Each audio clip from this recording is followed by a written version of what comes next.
Mbola ao anatin'izay sehatra ny toe-karem-pirenena izay atrandry ny volana desambra lasa teo dia ny akabidy ny euro raha ny tsenan'ny vola vahiny ary no resahana dia nanodidina ny 7,704 ariary teo eo ny euro ary tafakatra 2,704 ariary kosa ny dolara. Ny andindiny vaovao ary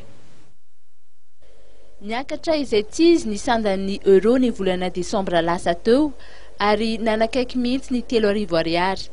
Ny fahatelo ny volana desambra ohatra dia nahatratra 420 sy 702 ariary ny sandan'ny euro ary 20 sy 702 ariary izany ny faraparan'ny volana desambra lasa teo. Ny dolara kosa raha ny salanisa izay navoakan'ny MID na ny marché interbancaire de devise no resahana dia eo amin'ny 2,900 sy 2 ariary eo. Raha ny eto amin'ny exchange tsara lalàna no resahana dia ny euro no tena be mpitady hatr'izay fa efa manomboka miova izany ankehitriny no ny fanamorana ny fandehanana mivoaka any amin'ny firenena aziatika toa ny Chine. Efa mihamaro izao ny mitady ireo vola vahiny sasany toy ny dollar canadien, ny rand sud-africain sy ny franc suisse. Ny tsikaritra nefa dia maro ireo manao varimezina ankehitriny.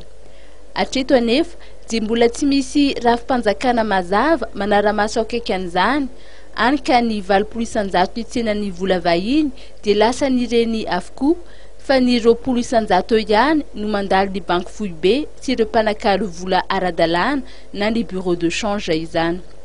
Izany anefa dia misy fiantraikany eo amin'ny sandan'ny vola ankoatra ny sandan'ny vola vahiny eo amin'ny sehatra iraisam-pirenena sy ny lalàn'ny tolotra sy ny tinady.